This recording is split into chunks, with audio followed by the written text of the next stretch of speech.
Hey, everybody. This episode is on my favorite Korean martial art, one that not many people know about. So stay tuned. It's very cool. Korean martial arts get a bad rep, but I think there's a lot of good in them, and this one especially. So it's going to blow your mind. All right, let's just jump in. Pow pow. Inside, inside fighting, yeah. Dangerous, dangerous martial arts. Pow pow. Ooh ah. Okay, so the martial art I'm talking about today is called Gongkwon Yusul. And if you haven't heard about this martial art, you're really going to like it. Now, I've spoken about Kyokushin before, and Kyokushin is one of my favorite martial arts. But one of the things that bothers me about Kyokushin, which a lot of offshoots solved, is the lack of clinching, takedowns, and ground fighting.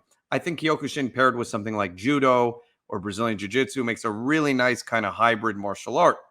Interestingly enough, Gongkwon Yusul reminds me of what I've always hoped for in Kyokushin, and it's something you find in styles like Ashihara and Enshin, which I will eventually do videos on. So, what makes Gongkwon Yusul unique? Number one, Gongkwon Yusul was created in 1996 by Grandmaster Zhang Kun. I believe I said that properly. Let me check.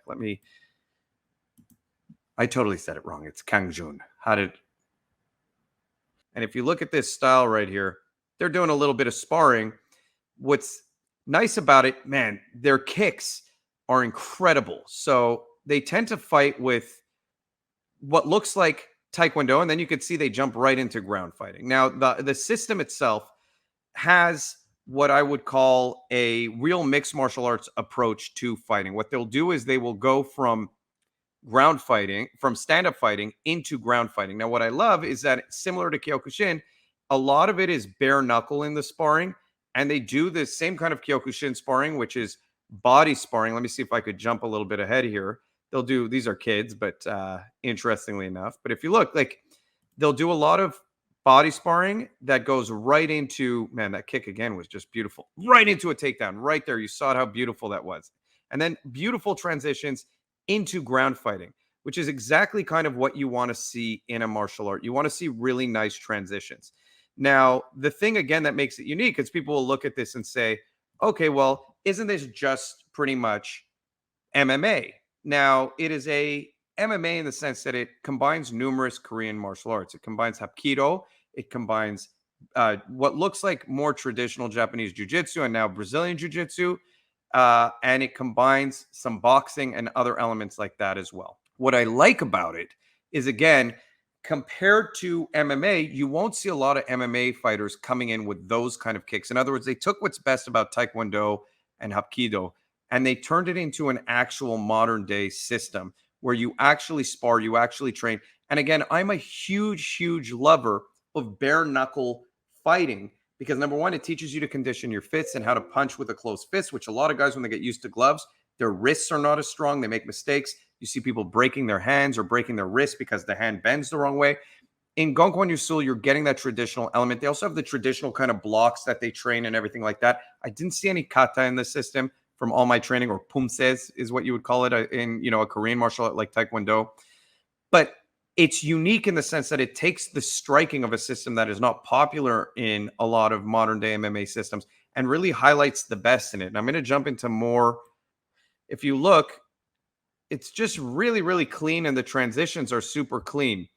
And again, they get that nice element of you can train this system without getting brain damage. And I'm speaking more and more about this lately. What I find is happening lately is a lot of martial arts kind of take pride in taking headshots in the gym. There's some gyms that really kind of show off, like look how tough we're sparring. You go on Instagram, that's how you get views nowadays. The amount of damage it takes to your head to get brain damage is very, very minimal. So my priority, I'm not trying to be a world-class MMA fighter. My priority is to maintain my brain and maintain my health as much as possible in my training and still get enjoyment out of it and still be effective in the street. Something like Gongkwon Yusul really gives you that because number one, you're not getting brain damage when you train on the ground, but the real damage is when you train on your feet. And these guys, again, just like Kyokushin, and what I highlight in Kyokushin is they're using bare knuckle to the body. The kicks go to the head, the knees can go to the head, but really they're focused on conditioning the body, keeping their hands nice and high, and then transitioning into takedowns. And from a street self-defense point of view, at least on one-on-one combat, this is a highly, highly effective way to train street self-defense. They're drilling what you would see. And by the way, you wouldn't even get this in a lot of what I like about this. You wouldn't get this kind of training in a traditional jiu-jitsu school or Brazilian jiu-jitsu school, modern day Brazilian jiu-jitsu, because if you look, they're doing a lot on the feet and a lot of transitions from striking into takedowns. Now, you do see this more in traditional jiu-jitsu schools, but you rarely see application of sparring like these guys have. And so, and even the complexity of the ground fighting and focus on the ground fighting that they have. They have what I would consider the perfect kind of balance of striking into transitions into ground fighting. Here, I'm going to put another video on. I think these are just beautiful kind of sequences to train. Gongguan Yusul is a system I would personally love to train. Like the kick, low inside leg kick, into lapel grab, into throw, into, here they're in turtle control and he's going for a choke. Right? And that could have been a Darce choke if you had no gi. It doesn't matter. But like, again, inside leg kick, ducks under on the counter, shoots in for a double, knee on belly, punches, takes the armbar. You're learning the entire sequence of events in one solid transition. And I love that because you get very, very few martial arts that are willing to teach that way nowadays. You see it in combat sambo. You see it in systems like Sanda. But outside of those systems, there's not many. Like these sequences are really clean. And again, a lot of people say, okay, well, it's great in kind of in showing, but it's not great in sparring. These guys are sparring. These guys are out there doing it. And I love the sequences that they have. And again, it's kind of weird that this system is not well known. The most random thing about this entire system, and they're doing like traditional kind of ground drills. This one I'm not so used to, but if you look, they just have what you would find in a Kyokushin class, followed by what you would find in like a combat sambo class or a Brazilian jiu-jitsu class. And every single striking engagement ends up following a takedown into a ground control position or a submission. So sick. And again, man, that was very, very slick right there. Again, what I love is they're conditioning the body. They're using really, really slick kicks that you just won't find in other systems as commonly, at least not in application like this. And they're really just out there kind of, again, putting, I don't know what the quote is. What is the quote? Pedal to the metal? Let's see this right here. Oh, these guys, this is a cool video. These guys are just essentially, this is a grading test. In Kyokushin, the way you grade is you literally just fight people. Depending on what grade you're going for and what belt color you're going for, you essentially fight anywhere from 2 to 10, in some cases 20 people, depending on the school. And then there's people like Judd Reed who have fought 100 people. And there's a great documentary on that. But if you look, again, this is going to prepare you for like a one-on-one street confrontation pretty effectively. It's going to condition your body. It's going to get you used to kind of being in the pocket with people. And these guys are, again, they have really slick kicks. I always give Kyokushin the credit of having sneaky kicks. But when you see these guys, man, they really do have beautiful kicks to takedowns, to submissions. I know I'm repeating myself, but I really like highlighting these different kind of videos here where you see the entire sequence of events in a really clean way.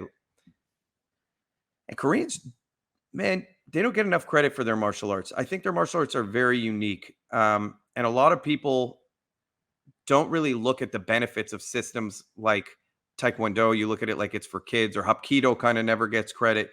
But again, when used properly, beautiful, beautiful throw. He gave up his back a little bit there. Let's just see where this one goes. Again, you see, this just looks like Kyokushin sparring, but damn, man, he just transitioned beautifully into that takedown.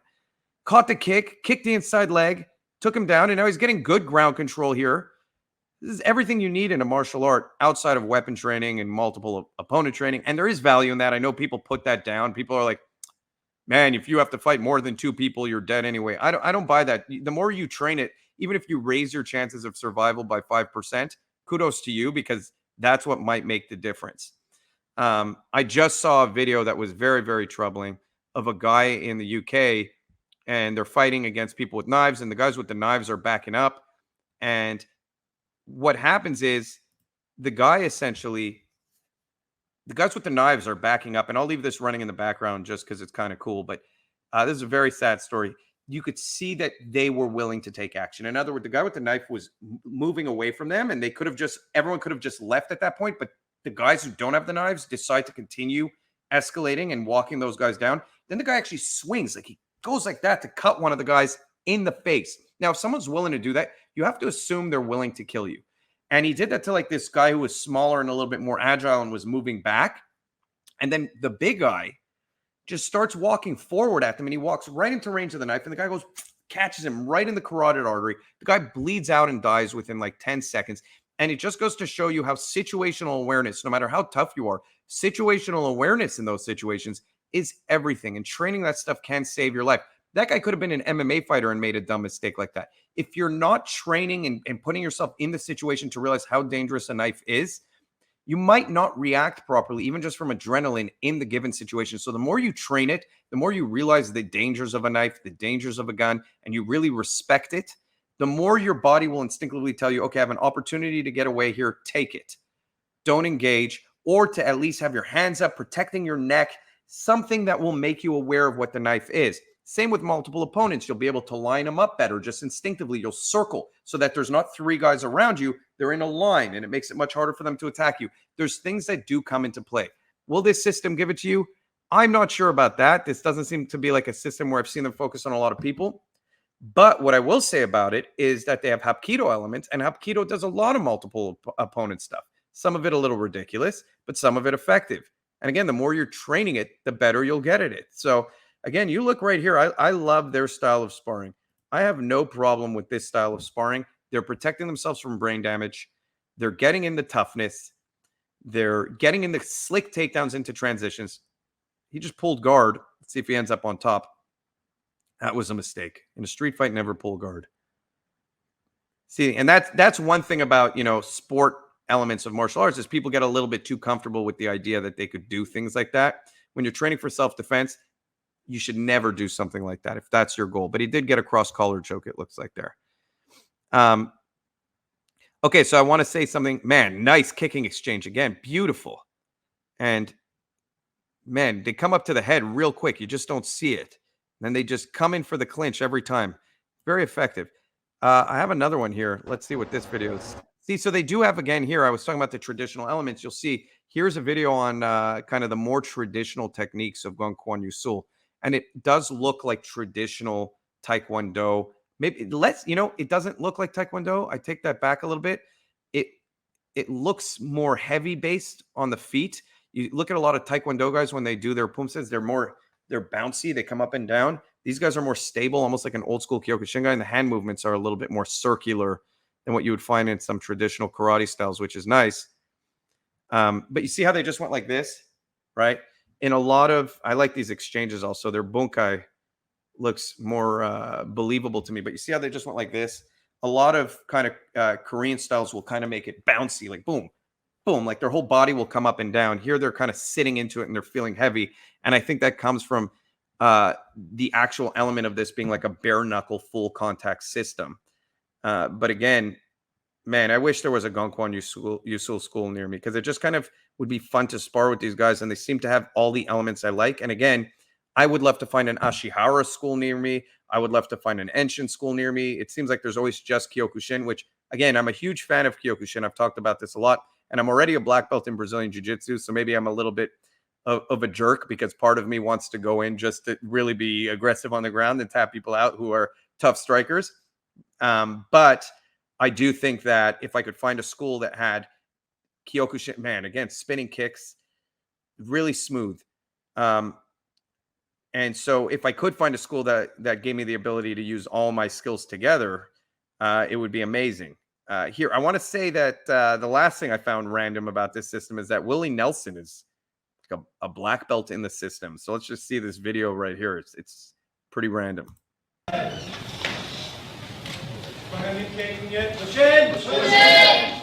Yeah, what does the actual test entail for you to get your black belt? Well, I think I've already done all that. I think this is just to say, here you go. I've got the belt on now, so I think I've already done everything I need to do to get it. I hope so.